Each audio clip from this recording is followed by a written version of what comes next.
Amigo, querido irmão, hoje nós vamos para mais uma aula de escartologia bíblica aqui pelo nosso canal Momento Teológico, tá bom? Você que sempre tem acompanhado essas aulas de escartologia bíblica, nós temos outras aulas abordando vários assuntos aqui, tá bom? São uma de muitas aulas que nós damos aqui sobre escartologia bíblica e hoje chegou o dia de nós abordarmos sobre o tema o Tribunal de Cristo, tá bom? Então vamos abordar algumas coisas aqui interessantes sobre o Tribunal de Cristo. O assunto é bem extenso, tá bom? Mas eu vou ser bem sucinto aqui de palavras, tá bom? Há uma sequência de julgamentos bíblicas, uma sequência, e logo após o arrebatamento ocorrerá, tá bom? Ainda nos ares o Tribunal de Cristo. E é importante, dentro desses cenários aí, nós não confundirmos o julgamento com outros julgamentos mencionados nas Sagradas Escrituras. A distinção entre eles é em razão, pelo menos, de 4 aspectos diferentes, tá bom? Primeiro, como é que a gente distingue o Tribunal de Cristo de todos os outros julgamentos? Primeiro, os participantes, o local, o tempo e o resultado de cada um. Eu vou aqui bem rápido, aqui falar um pouquinho de pelo menos 7 julgamentos aqui, bem rápido, porque o meu foco é falar só sobre o Tribunal de Cristo. Mas como eu sei que vai ter dúvidas essas aulas e muita gente vai entrar e vai fazer isso, aquilo, outro, então eu vou dar aqui para sequenciar tanto biblicamente e dissecar cirurgicamente a diferença de cada julgamento, tá bom? Então, como é que a gente não pode confundir esses julgamentos? Primeiro, o pecado original, ele será julgado, e foi julgado na cruz, tá bom? Onde recebeu o corpo de Jesus como sentença divina, morrendo por todos os pecadores. Então, isso aqui foi o julgamento do pecado original, não tem nada a ver com o Tribunal de Cristo. Existe texto falando sobre isso, João 5:25, João 12:31, João 19, do 17 ao 18, 1 Pedro 2:24, 1 Pedro 3:18, Gálatas 3:13, tá bom? Colossenses capítulo 2, do 13 ao 15, 2 Coríntios capítulo 5, versículo 21, Hebreus 9:26 e Romanos 8:1. Então, todos esses textos aqui vão falar sobre o julgamento do pecado original. Não tem nada a ver com o Tribunal de Cristo, só para a gente entender. Tem um outro tipo de julgamento que muita gente confunde, que é o julgamento dos pecados atuais do crente. Pô, mas crente peca, pastor? E muito.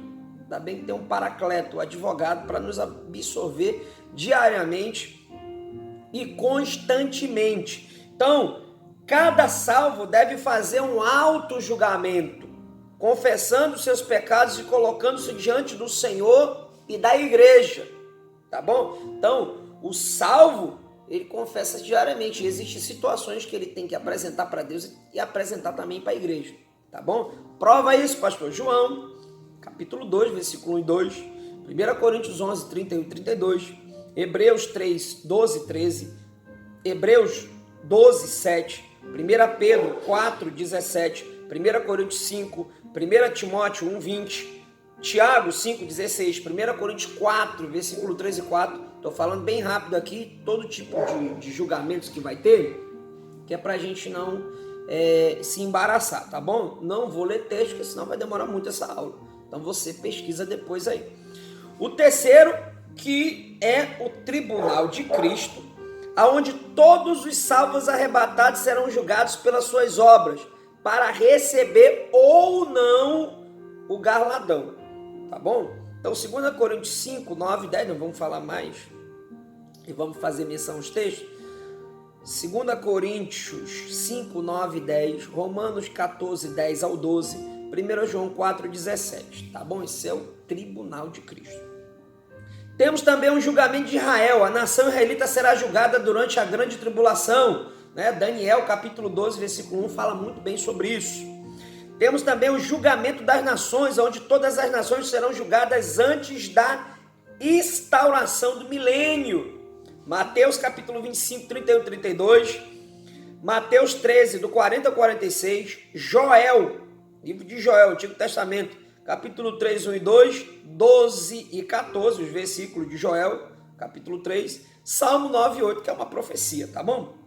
Em sexto momento de julgamento, nós teremos o julgamento do diabo e das suas ordens. Satanás será julgado em instância final, preste bem atenção, Satanás será julgado em instância final, pois já foi condenado por antecipação. João capítulo 16, versículo 11, nos deixa isso bem claro. E lançado no inferno, juntamente com seus emissários, após a sua última rápida revolta que se dá logo após o milênio. Tá bom? Então, a última invertida de Satanás, de revolta, tá bom? É após o milênio. Apocalipse capítulo 20, versículo 10, nos deixa isso bem claro. Romanos 16, 20, o apóstolo Paulo vai deixar isso esclarecido. 1 Coríntios 6, 3, Judas 6 e 2 Pedro capítulo 2, versículo de número 4. E o último grande julgamento, preste bem atenção, aí eu vou entrar no tribunal de Cristo. O último, eu fiz uma dissecação pelo menos de 7 grandes julgamentos, uns que já aconteceram e outros que vão acontecer. Só um somente aconteceu, né? Que é o pecado original, apesar de muitos não acreditarem no pecado original. Isso daí aí não posso fazer nada. Mas vamos lá. O último é o trono branco. Este é o último grande julgamento e o juízo final, tá bom? Para condenar todos aqueles cujos nomes não estiverem escritos no livro da vida do Cordeiro. Preste bem atenção. Texto para basear esse julgamento está em Apocalipse capítulo 20, do versículo 5 ao 11, Atos dos Apóstolos 17, 31 e Romanos capítulo 2, do versículo 12 ao 16. Agora vamos trabalhar agora o Tribunal de Cristo. Tem muita coisa aqui, nossa, não sei, eu não estou querendo dar uma aula, eu não estou querendo dar 2 aulas. Então nós vamos somente falar do que é necessário, tá bom? Quero finalizar aqui o Tribunal de Cristo, mas também não quero deixar nada a desejar. Mas vamos lá. Pergunta que não quer calar. O que é o Tribunal de Cristo? Então vamos lá. É o julgamento dos servos de Deus contra as suas obras na terra. Então nós seremos julgados pelas nossas obras na terra, tá bom? 2 Coríntios 5, 10 e Romanos 14, 10. É o texto de leitura para provar. Conquanto a nossa salvação seja pela graça de Deus, fomos salvos para as obras. Efésios capítulo 2, do versículo 8 ao 10. Não seremos julgados contra a nossa posição e condição de salvo que temos em Cristo, e sim contra os nossos desempenhos como servos do Senhor, tá bom? Há na igreja do Senhor servos inúteis e negligentes, maus e infiéis. Vão ser salvos? Vai! Mas vai receber galadão? Não vai, tá bom? É bem claro na parábola dos talentos que somente os servos bons e fiéis, além de ser bom, meu filho, tem que ser fiel, tá bom? Tiveram o seu trabalho reconhecido e aprovado e galardoado, tá bom? Mateus capítulo 25, do 14 ao 30, vai falar sobre essa parábola aí dos talentos. Então, nós, os bons e fiéis, os salvos, os que realmente, os servos, né, podemos dizer assim, eles serão julgados contra a mordomia e administração, tá bom? Então nós vamos ter que dar conta da nossa vida, do nosso espírito, da nossa alma, do nosso corpo, como é que a gente cuidou desse corpo, como é que a gente cuidou da nossa vida espiritual, como é que a gente cuidou da nossa alma, se tem, né, marcas, feridas, rancores, tá bom? Nossas emoções, nós vamos dar conta disso. 1 Tessalonicenses 5, 23 vai falar sobre isso. Nós vamos dar conta da nossa vontade, pois nós temos livre-arbítrio. Você sabia que você pode decidir obedecer ou não? Você sabia que você pode decidir estar debaixo da sua cobertura espiritual ou não? Você sabia que é você que decide a sua vida? Aí você vai ser julgado por isso. Você vai ser julgado pelo seu livre-arbítrio, pela sua vontade. É por isso que eu digo que nunca será do jeito do crente, mas sempre será do jeito de Deus. Tá bom? Eu quero fazer do meu jeito. Beleza, mas vai ser julgado se o teu jeito não for conforme a palavra de Deus, não for conforme as escrituras. Se o teu jeito der fruto, mas não para agradar o Senhor, mas para agradar o teu ego, tudo isso vai ser levado em consideração. 1 Coríntios capítulo 6, versículo 12 nos fala muito bem sobre isso. Nós seremos julgados pelo nosso tempo, Efésios 5,16. Opa, você tem tempo para trabalhar, você tem tempo para sua família, você tem tempo para o teu lazer, mas é necessário que esteja um tempo espiritual para ir para a igreja, para ler a Bíblia, tá bom? Para fazer coisas boas, para evangelizar a palavra. Até nisso você será julgado. Opa, você teve tempo aí para fazer a obra e não fez. Por que não fez? Tudo será julgado, tá bom? Nós seremos julgados pelos nossos talentos. 1 Pedro capítulo 4, versículo 10. Pô, sei cantar, sei tocar, sei pregar, mas não faço. Por que não está fazendo? Porque Deus te deu talento. Por que você não está em pronto emprego na obra do Senhor, sendo bênção para a igreja? Por quê? Tá, vai ser julgado, tá bom? Nós seremos julgados pelos nossos bens, Lucas 12, do 16 ao 20, você sabia disso? Às vezes, nós temos o suficiente para manter a nossa família e para ajudar os outros. Por que a gente não faz? Por que a gente não ajuda ninguém? A gente conhece pessoas, principalmente nesse tempo de pandemia, que precisam de um rancho, precisam de uma ajuda, né? Tem pastores que são assalariados e ganham do dízimo e da oferta. E quando você deixa de ser fiel, ser dizimista, ser ofertante, esse pastor está passando fome. E aí? Como é que fica? Né? Nós seremos julgados pelos nossos bens, meu querido. Lucas capítulo 12, versículo 16, versículo 20. Tá bom? Nós seremos julgados do trabalho que ele nos entregou. Nossa! Ele te entregou uma congregação, ele te entregou uma alma para você cuidar, ele te entregou um talento, ele te entregou o ministério de louvor. O que Deus tem entregado nas tuas mãos? Nós seremos julgados se nós fizermos a obra de Deus, querido, de qualquer jeito. Nós seremos julgados se nós fizermos a obra de Deus relaxadamente. Nós seremos julgados por tudo isso. Não é que é complicado? Então isso aqui é o tribunal de Cristo, tá bom? Onde será esse julgamento? Vamos correr aqui. Jesus respondeu em Apocalipse essa pergunta, Apocalipse capítulo 22, versículo 12. Eis que sendo venho, o meu galardão está comigo para dar a cada um segundo as suas obras. Então Jesus virá com galardão, tá bom? Então na volta de Cristo, tá bom? O julgamento se dará logo após o arrebatamento nos ares. 1 Tessalonicenses capítulo 4, versículo 16 e 17. Por ocasião da nossa reunião com ele, lá nós seremos galardoados. Antes das bodas do Cordeiro, tá? Nessa Santa Ceia, a igreja já estará coroada. Então, quando a igreja participar das bodas do Cordeiro, ela já vai estar galardoada. E segundo 1 Pedro capítulo 5, versículo 4, nós estaremos vestidos de linho fino, ouro fino, né? Puro e resplandecente. Vou deixar uma polêmica aqui. Os salvos de todas as épocas participarão dessa reunião nos ares. Jesus disse que haverá recompensa na ressurreição do justo. Lucas capítulo 14, versículo 14. Os heróis do Antigo Testamento. Nossa, você é apedrejado agora, mas preciso passar.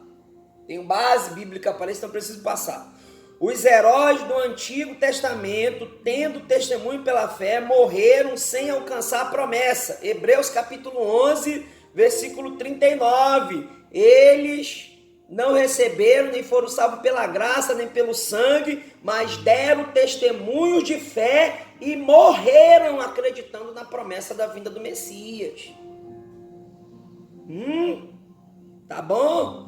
Então, eles ressuscitarão também. 1 Coríntios 15, 51, 52, diz que eles vão ressuscitar para receber de Cristo o justo juiz, a coroa da justiça, pois, como Paulo combater o bom combate, acabar a carreira e guardar a fé, assim também eles fizeram. Tá bom? A pergunta que não quer calar, eu vou responder também aqui. Já estou terminando a aula, então fica só mais um pouquinho. Antes de criticar lá, fica só mais um pouquinho aí. O que é o galardão? Tá bom? Muitos crentes sinceros acreditam que o galardão será algo palpável. Tá bom? e que receberá a coroa de ouro, literalmente. Mas, às vezes eu fico pensando aqui, aonde é que a gente vai colocar essas coroas? Tá? Tem gente que vai receber muita coroa, tem gente que não vai receber nenhuma, meu irmão. Mas tem gente que vai receber muita coroa, tá bom? Onde seria posto? Em qual vida? Para quê? Então eu acredito que essa coroa é simbólica, tá bom?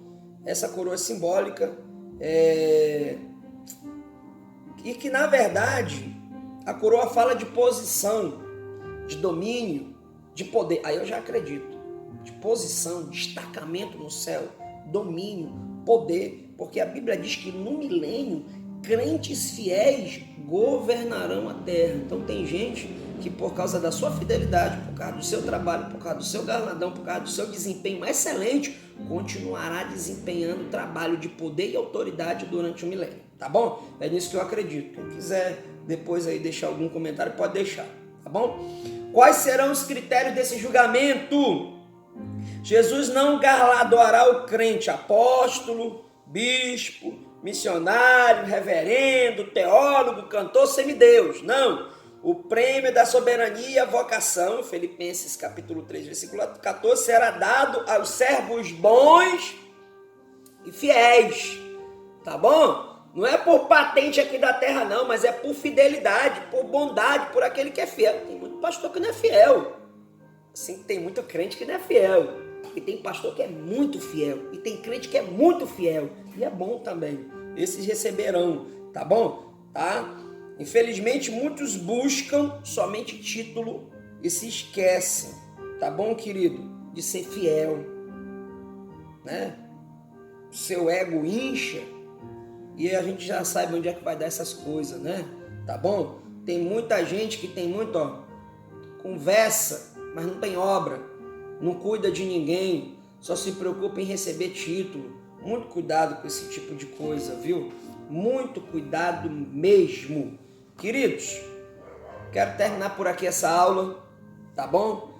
Que Deus venha te abençoar, acompanhe outras aulas. Se você quer deixar algum comentário, deixa aqui. Eu vou estar em pronto emprego aqui no grupo Sola Escritura para poder tentar responder todos os comentários necessários. Beijão, um abração. Curte aqui o nosso canal, deixe seu comentário, compartilhe esse vídeo com outras pessoas para abençoar outras pessoas também, tá bom? Até a próxima e a nossa próxima aula será as bodas do Cordeiro.